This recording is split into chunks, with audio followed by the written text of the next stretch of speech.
नमस्कार, आप सभी का बहुत बहुत स्वागत है। आप देख रहे हैं विपक्ष ऑलवेज बेदम। मैं हूं परवीन शेख।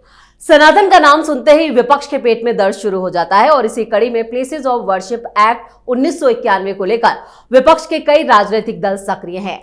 इंडी गठबंधन भी इस एक्ट को लेकर सुप्रीम कोर्ट का रुख कर रहा है। वहीं सावरकर के नाम पर कांग्रेस को मिर्ची लग रही है। अब कांग्रेस की छात्र इकाई एनएसयूआई ने पीएम मोदी को खत लिखकर पूर्व पीएम मनमोहन सिंह के नाम पर कॉलेज बनाने की मांग की हो और ये मांग तब हुई है जब पूर्वी और पश्चिमी दिल्ली में दो नए परिसरों की आधारशिला रखने की चर्चा है, जिनमें वीर सावरकर और दिवंगत बीजेपी नेता सुषमा स्वराज के नाम पर कॉलेज होंगे, जिस पर विवाद गहरा गया है।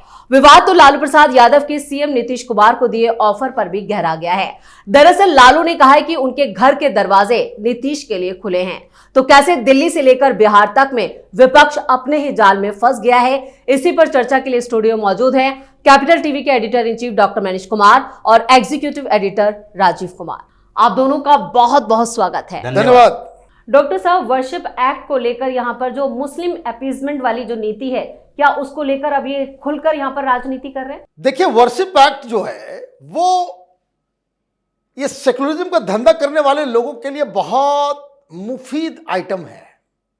मैं आइटम इसलिए कह रहा हूं कि देखिए कितने लोग करोड़पति बन गए। ये बाबरी मस्जिद का मामला जब आया सामने जी, कितने लोगों का धंधा चल पड़ा, दुकान चल पड़ा। ये तो दुकान बंद था। आप सुप्रीम कोर्ट गए हो किस लिए? इंटरवीन करने के लिए। ऑलरेडी उसके ऊपर सुनवाई चल रही है। तो कौन सा नया काम कर रहे हैं आप? एक पीआईएल उसकी सुनवाई हो रही है, 2-3 बार उसकी सुनवाई हो चुकी है। सुप्रीम कोर्ट ने आदेश दे रखा है कि सरकार यह बताए कि इस वर्शिप एक्ट पे सरकार का क्या पोजीशन है जी।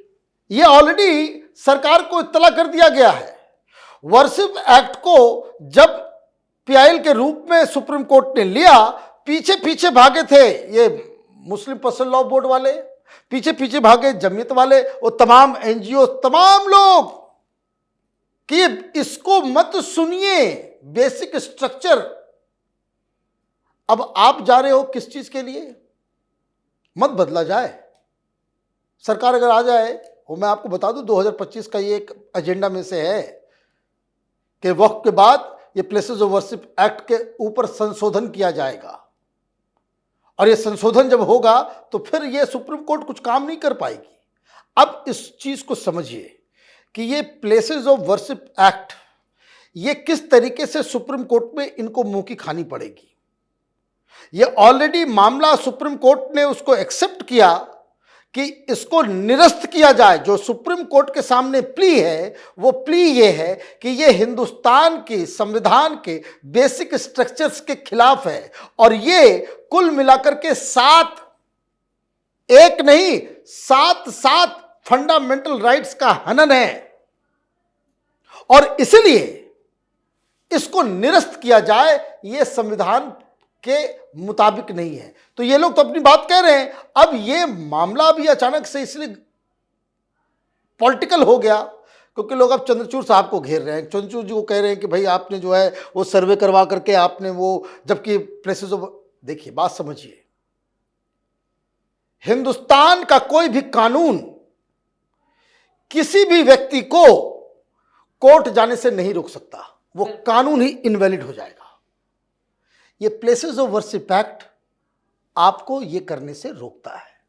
बिल्कुल बेसिक आधार ये है। दूसरा, जो प्लेसेस ऑफ वर्शिप एक्ट ने ये 14 अगस्त 1947 का जो बेंचमार्क रखा, उसका क्या आधार है? कोई कानून आप बनाते हैं, देयर हैज टू बी। लेकिन इसके पीछे तर्क ये दिया जाता है ना, बाबरी विध्वंस के बाद जो है तो उसको पटाक्षेप कर देना चाहिए, ये मुद्दा नहीं उठाना चाहिए। भाई इसका मतलब क्या हुआ? इसका मतलब क्या हुआ कि हमारे साथ पास्ट में अन्याय हुआ है, हम उसके ऊपर कोर्ट नहीं जा सकते? यही तो फंडामेंटल राइट का हमारा हनन है। यही तो हमारा हनन। ये ऐसा दुनिया में किसी भी डेमोक्रेसी में ये कोई सोच सकता है कि भाई हम पीड़ित हैं किसी चीज को लेकर के? I must have the right to go to the court.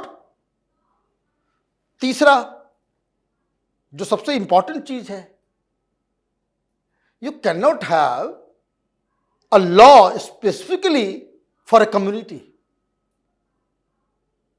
संविधान का मतलब ही होता है कि संविधान, कानून जो सबके ऊपर एक जैसा लागू हो।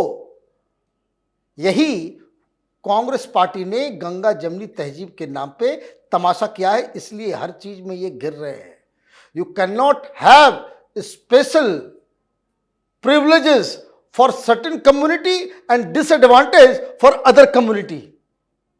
ये सब क्या है? ये सब जो मैं बातें कर रहा हूं, ये सुप्रीम कोर्ट के द्वारा स्थापित संविधान के बेसिक स्ट्रक्चर्स का मसला है, और इसलिए सुनवाई हो रही है। सुप्रीम कोर्ट ने तो वैसे ही प्राइमा फेसी मान लिया कि इसमें गड़बड़ है, तो ये सुप्रीम कोर्ट जाए, यूएन जाए, उससे कोई फर्क नहीं पड़ता। दिस लॉ हैज टू गो।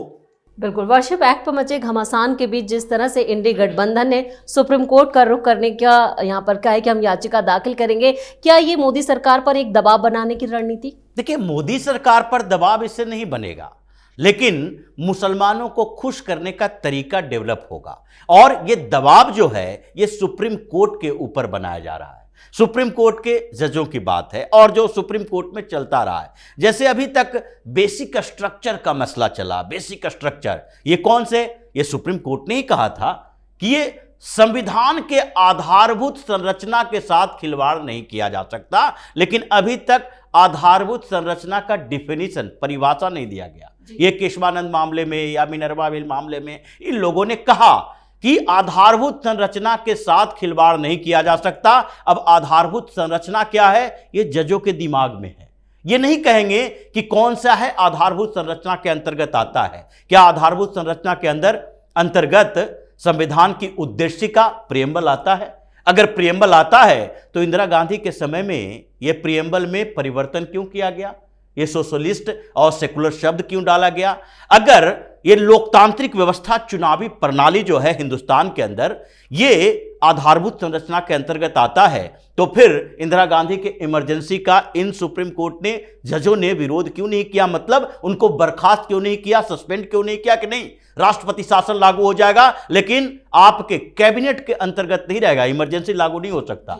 अगर बेसिक स्ट्रक्चर के अंदर सेकुलरिज्म आता है तो ये सो कॉल्ड सेकुलरिज्म के नाम पर इतने कानून कांग्रेस के समय में जो हिंदुओं के खिलाफ बनाया गया, ये हिंदू के खिलाफ मतलब मुसलमानों के समर्थन में, ये बेसिक स्ट्रक्चर के खिलाफ नहीं आता। लोगों ने बेसिक स्ट्रक्चर को परिभाषित नहीं किया, अपने दिमाग में रखा कि जब जरूरत पड़े ये किसी के खिलाफ इस्तेमाल करेंगे। लेकिन जो अभी वर्शिप एक्ट की बात चल रही है और ये इंडी अलायंस वाले जा रहे हैं, वो सुप्रीम कोर्ट के जजों पर दबाव है और दूसरे स्तर पर मुसलमानों को खुश करने के लिए है। जो सवाल पूछेंगे आपने क्या किया, जमीयत उलेमा हिंद ने तो किया, ओवैसी ने याचिका, इंटरवेंशन पिटीशन दायर किया और उसके साथ दूसरे ये जो मुस्लिम पर्सनल लॉ बोर्ड ने किया, लेकिन आपने क्या किया, कांग्रेस ने क्या किया, समाजवादी पार्टी ने क्या किया? तो उसको जवाब देने के लिए जा रहे हैं, अपने वकीलों की फौज लेकर जाएंगे। सिंघवी, सिब्बल जैसे कई वकील हैं जो बैठे हुए हैं वहां पर बताने के लिए कि देखिए ये फिर से वही मसला है कि यहाँ पर मस्जिदों को तोड़ा जा रहा है, मंदिरों को बनाए जाने के लिए क्या क्या पहले जो किए गए हैं उस गलती को फिर से दोहराया जा रहा है, जैसी स्थिति है। इन लोगों ने वर्शिप एक्ट में जो 15 अगस्त 1947 की बात की है, जैसा डॉक्टर साहब ने कहा कि पुरानी गलतियों के लिए अभी सुधार तो होना चाहिए, ये आप एक डेडलाइन तय नहीं करते। अगर यही अवधारणा है तो हिंदुस्तान में रिजर्वेशन की थ्योरी के पीछे का कारण क्या है? आजादी के बाद तो अनटचेबिलिटी खत्म, सबको समान अधिकार, फंडामेंटल राइट दिए गए, यानी सारे कम्युनिटी, सारे लोगों को एक अधिकार मिलेगा। तो ये जो रिजर्वेशन की अवधारणा आई उसके पीछे की वजह ही यही थी कि जिस कम्युनिटी को, जिस समुदाय को सदियों से दबाया गया है, यहां तक पहुंचने से रोका गया है, उसको समान स्तर पर लाने के लिए कुछ अफर्मेटिव एक्शन लिया जाना चाहिए, सकारात्मक कार्रवाई की जानी चाहिए। और वही अवधारणा आई। महिलाओं के लिए महिला को सम्मान दिया जाना चाहिए, एकाधिक उनको सही तरीके से राजनीति में लाने चाहिए, उनके लिए अलग से रिजर्वेशन पॉलिटिक्स में होनी चाहिए। क्यों?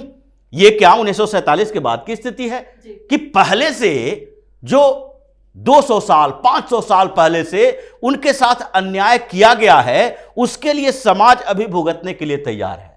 तो जब इन सारे कम्युनिटी को उनके पुराने किए गए उनके ऊपर अत्याचारों के बदले आज हम इंसाफ दे रहे हैं, तो पूरे हिंदू समाज को जो 300 सालों तक सारे मंदिरों को तोड़ तोड़कर इनके ऊपर अत्याचार किया गया, कन्वर्ट किया गया, उसके लिए अभी की कानून व्यवस्था, अभी की व्यवस्था में क्यों अधिकार नहीं होना चाहिए कि हमें भी पुराने उन कामों के लिए इंसाफ मिलना चाहिए। यह व्यवस्थाएं होनी चाहिए और इसके लिए सुनवाई के दौरान होगी। अब सुप्रीम कोर्ट के जज ये कंफ्यूज हैं कि 2020 से जो चल रहा है इस समय अगर उनके याचिका पर सिर्फ सुनवाई करें तो उसके बाद तो सीधे प्लेसेस ऑफ वर्शिप एक्ट खत्म हो जाएगा। इसलिए इंटरवेंशन के माध्यम से ये बैकडोर से लिया जा रहा है पिटीशन कि इन लोगों की बातें भी सुननी होगी और लंबे समय तक खींचते रहेगा सीजेआई करना, ये मई में रिटायर कर जाएंगे, फिर अलग बेंच बनेगा। तो ये सारी व्यवस्था इसको लटकाने के लिए है और ये अभी कुछ समय तक लटका हुआ रहेगा। बिल्कुल, वर्शिप एक्ट पर विवाद फिलहाल खत्म होता नजर नहीं आ रहा है। विवाद तो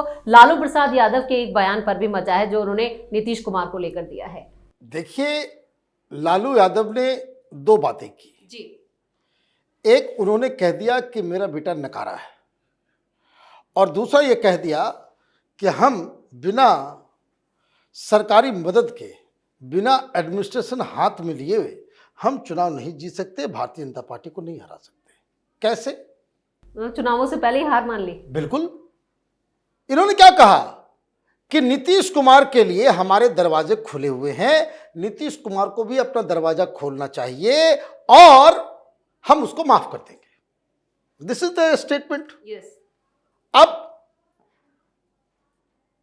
वो अपोजिशन के लीडर नहीं, he is the chief minister. वो इधर आएंगे, मतलब ये कि आप जो कह रहे हो कि नीतीश कुमार भी अपना दरवाजा खोले तो आप भी उधर जाओगे, मतलब वो डिप्टी सीएम बनेगा। मेरा बेटा सीएम बनने लायक नहीं है, मेरा बेटा नकारा है। जो स्थिति पैदा हुई है ये नीतीश कुमार और बीजेपी की को हम नहीं हरा पाएंगे। मेरे बेटे के पास लीड करने की कैपेबिलिटी नहीं है, इसलिए नीतीश कुमार तुम दरवाजा खोलो। This is what he said. लगे पड़े हुए लोग इधर उधर दुनिया जहान में, बेवकूफ। दूसरी चीज, आप उधर जाओगे तो बीजेपी अपोजिशन में गई ना, फिर वहां सरकार किसकी बन जाएगी? फिर वहां सरकार बन जाएगी लालू और नीतीश की। तेजस्वी डिप्टी सीएम बन जाएंगे। आप तो ये भी, इसका मतलब ये है कि डीप डाउन यू थिंक कि भाई चुनाव जीतने के लिए एडमिनिस्ट्रेटिव मशीनरी हाथ में होना जरूरी है, अदरवाइज कोई सीन नजर नहीं आ रहा है। तो ऑलरेडी आपने हार मान लिया और इसलिए जैसे बयान आया तेजस्वी यादव, सबसे पहला रिएक्शन तेजस्वी यादव का था कि उन्होंने कहा कि नहीं नहीं नहीं नहीं, वो ऐसा कुछ नहीं कह रहे हैं। वो तो मीडिया वालों ने पूछ लिया तो उनको खुश करने के लिए, उनको ठंडा करने के लिए, जो है मीडिया वालों को ठंडा करने के लिए लालू यादव ने ये कह दिया। अच्छा, अब मुझे लग रहा है कि भाई तेजस्वी यादव को कुछ गलत सलाहकार लोग तो नहीं आ गए राहुल गांधी की तरह, जो अपने आप को ये समझने लग गए हों कि वो लालू यादव से भी ज्यादा होशियार राजनीतिज्ञ हो गए हैं। आप अपने पिता के बयान को पब्लिकली डिसोन कर रहे हो। What a shame, what a shame. Lalu Yadav बनने में सदियां लगती हैं, तब लालू यादव पैदा होता है। उसके घोटालों को छोड़ दीजिए, एज ए लीडर बचपन से हम लोगों ने देखा है,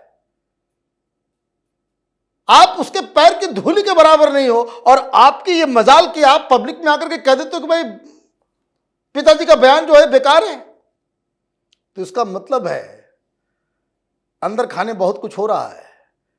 चुनाव सितंबर में होगा और जनवरी के पहले दिन ही लालू यादव ने सरेंडर कर दिया। बिल्कुल, और यहाँ पर मनमोहन सिंह के मुद्दे को भी कांग्रेस जो है एक तरह से सरेंडर करने के मूड में नहीं है। अब उनकी छात्र इकाई ने इसको लेकर एक नई कंट्रोवर्सी शुरू कर दी है। देखिए, कांग्रेस जिस तरीके से मुद्दे उठाती है, जैसा अभी बिहार की बात हो रही थी, कांग्रेस ने भी इस पर शकील अहमद खान ने कहा नहीं नीतीश कुमार को वापस आ जाना चाहिए, ये गोडसेवादी विचारधारा को छोड़कर गांधीवादी विचारधारा। पता नहीं ये गांधीवादी किसको कहते हैं, महात्मा गांधी को कहते हैं या सोनिया गांधी राहुल गांधी की विचारधारा को कहते हैं, अभी ये लोग कंफ्यूज है। लेकिन बिहार में जो चल रहा है उसमें नीतीश कुमार बीच में पेंडुलम की तरह लटक रहे हैं, क्योंकि जैसे ही ये कंट्रोवर्सी आई तो पिछली बार जब नीतीश की सरकार थी और भारतीय जनता पार्टी के साथ थे और केंद्र में भी इनके मंत्री थे, तो आरपीएन सिंह को ये मनाते रह गए और वो इनके साथ नहीं आए यूटर्न लेने के बावजूद भी। इस बार तो इन्होंने और बड़ी गलती कर दी है, ललन सिंह को मंत्री बना दिया है। और जब उनसे पूछा गया लालू प्रसाद यादव के ऑफर के बारे में, तो ललन सिंह ने सीधे कह दिया ये उलूल जुलूल बातें मत करो, जो बोलता है और जिसके बारे में बोलता है उससे जाकर बात करो। मतलब लालू प्रसाद यादव और नीतीश कुमार, हम उसमें दायरे में नहीं हैं। अभी तो नीतीश की स्थिति है कि ये जो पिछले 15-20 दिनों से ज्यादा उछल कूद मचा रहे हैं, ये ठंडे हो चुके हैं अपने आप में। इनको लग रहा है कि लालू यादव और कांग्रेस ऑफर देते रहे, अगर हम उधर गए तो पार्टी इधर चली आएगी, ये सांसद इधर चले आएंगे, 12 सांसद। ये तो कांग्रेस वाले और लालू यादव सोच रहे हैं कि केंद्र में भी और बिहार में भी भारतीय जनता पार्टी को पटकनी दे देंगे। भारतीय जनता पार्टी को तो लग रहा है नीतीश कुमार उधर जाए और इस बार भारतीय जनता पार्टी छोटी पार्टियों के साथ अकेले चुनाव लड़े और फिर देखिए कम से कम 125-30 सीटें भारतीय जनता पार्टी को विधानसभा में आएगी। लेकिन कांग्रेस वहां भी बेचैन, कांग्रेस दिल्ली में भी बेचैन और कांग्रेस कर्नाटक से लेकर केरल तक में भी बेचैन। यहां पर जिस तरह की मांग ये छात्र इकाई के द्वारा की गई है, छात्र इकाई है ये, और छात्र इकाई में ऐसे बेवकूफ लोग हैं जो तुलना करने के लिए जानते नहीं हैं कि वीर सावरकर के नाम से अगर कॉलेज है तो उनके बारे में चर्चा करने के समय डॉक्टर मनमोहन सिंह का नाम ले आए। इन लोगों को तो समझना चाहिए कि किससे किसकी तुलना कर रहे हैं। डॉक्टर मनमोहन सिंह के बारे में ये जाने कि उनके लिए एक कॉलेज की कुछ इकाई बनाई जा सकती है। आगे कॉलेज का नामकरण करना है, कांग्रेस की सरकार आएगी तो उस समय अगर ये मांग करेंगे तो यही सोनिया गांधी राहुल गांधी इनको फटकार कर भगा देंगे। क्योंकि अभी जो स्थितियां चल रही है, ये जो राजघाट के आसपास राजीव गांधी और इंदिरा गांधी के आसपास के क्षेत्र में इनका मेमोरियल बनाया जाएगा, उसी से ये बेचैन है कि कहां जो लोग जाएंगे हमारे परिवार के मेमोरियल के आसपास, वहां डॉक्टर मनमोहन सिंह का मेमोरियल होगा और उसमें ये याद रहेगा कि देखो यही एक व्यक्ति था जिसको सोनिया गांधी उसके सर पर बैठे रहती थी। ऐसे प्रधानमंत्री भी कांग्रेस में आए हैं। जो स्थितियां कांग्रेस की अभी दिल्ली में बेचैनी वाली है, उसमें एनएसयूआई ने एक और ऐसी बात कर दी है जिससे भारतीय जनता पार्टी को वीर सावरकर के मुद्दे पर एक बूस्ट मिल गया है, जो दिल्ली चुनाव में इसका असर देखने को मिलेगा।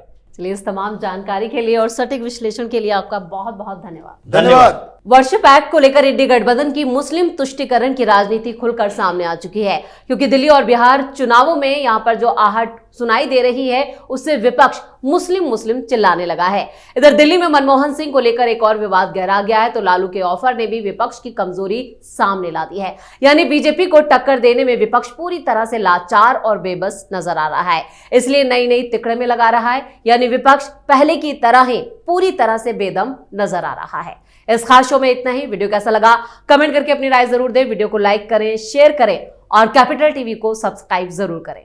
धन्यवाद।